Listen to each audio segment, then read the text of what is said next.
Hi, my name is Oludari Akinlaja and I welcome you to another classroom experience. Today, I want to speak on communication.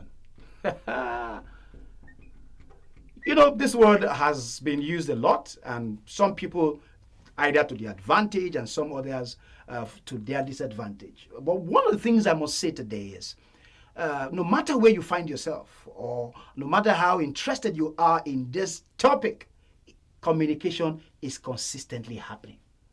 Whether you open your mouth, how you stand, how you look, how you express, you are constantly communicating. So you must begin to pay attention to how you communicate. Either you are in the workplace or any environment you find yourself, communication is important to how you're perceived or how you intend to grow and become a productive member of every place where you find yourself. Now, what is communication? Communication is simply the sending of signals from one point to another point. So, you send signals from one point and you're sending signals to another point. So, this is the sender and that is the receiver. And another thing that also happens in communication is the medium that we use.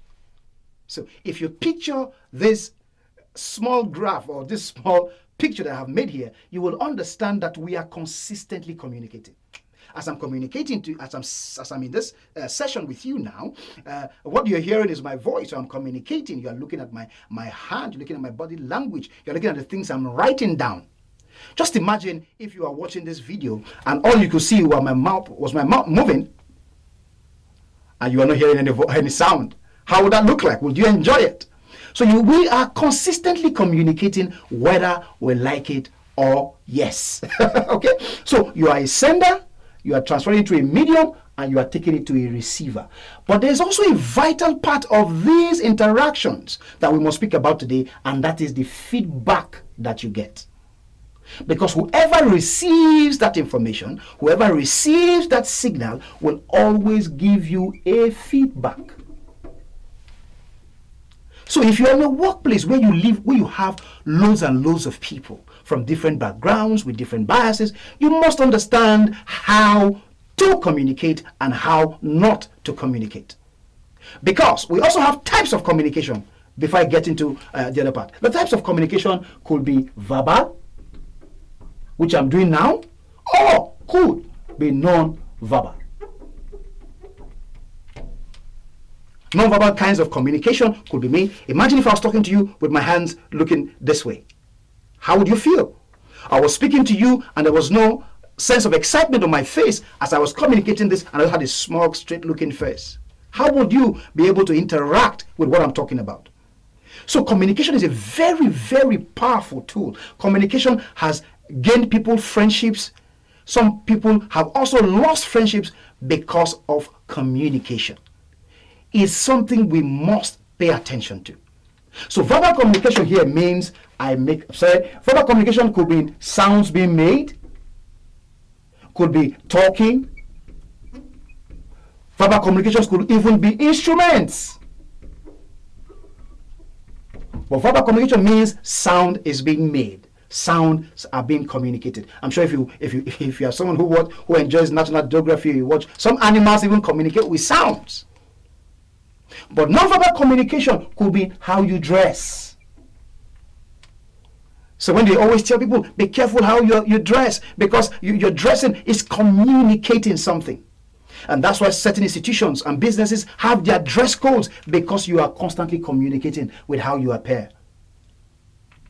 How you stand, your facial gestures, your facial expressions, they are all communicating something. So you must pay attention. I've heard people say, oh, that was not what I meant. But that was what you communicated. Even as public speakers, as people who speak to people, And that's why you see most times certain things trend on social media just because people were taken out of context and because people were not were not able to communicate their thoughts correctly, you must ensure that you are careful with how you communicate. So as I'm speaking, if you're not sure, so I always tell public speakers, this is not a public speaking class. I'm sure we'll have another class where we can talk about public speaking in the shortest possible time. But if you're a public speaker, you're about to speak to people, you must ensure you know who your audience is. You must ensure to be careful of the kind of examples you use based on the audience. You must be careful of the kind of gestures you use based on the people you are communicating with. You must be careful of these things. I always say this as an example. I went to a particular part of a nation where the women are not allowed to in a special frame, are not allowed to greet in a particular way. And I went there and I stretched forth my hands to shake. And I felt the pushback, and I felt, well, what's going on? And I got a whisper that, no, that's not allowed here. So that was misread simply because I did not understand the culture of the environment where I was. So ensure that you are communicating by understanding the environment where you find yourself.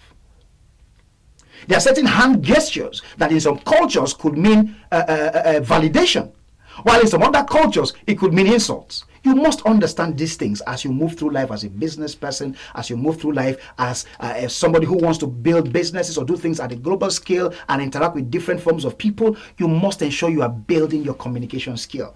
You are building how you speak, what you say, how you say it. Always learn to use, I always tell speakers, always learn to use disclaimers. When you are saying things that are your opinion, try to always share it that this is my opinion. It's not based on any form of research. Ensure you are good at these things. I'll end with this story. So many years ago, I went for an interview, and I was much younger then, and the interview I went for was to serve in an engineering company.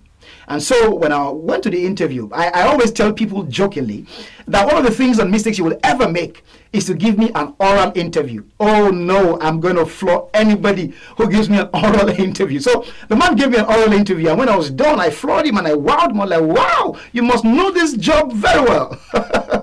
6 months down the line, the man looked at me and said, if only I knew you did not know anything about this job. But I knew what my strength was. I was good. I'm a good orator. So I like when people ask me oral questions. And that was what happened in that scenario. But of course, I've learned not to say things that you cannot do. Of course, I was much younger then. But I've learned to always make sure you say things that you can do, not things you cannot do. Because that's another level of communication, where you communicate physically and you communicate from within, where you can assure people that you are saying what you have the capacity to do. But you must be a good orator. You must be a good writer. If you cannot speak, you must ensure you write. You cannot write, but you must ensure that you are a good communicator at whatever level you find yourself. Because I've found out that people who know how to communicate and who are good communicators always end up getting the best deals, always end up getting the best jobs, always end up keeping valuable relationships. People always want to be around people who are very good at communicating. So pay attention to your communication skill. I hope I've helped you today.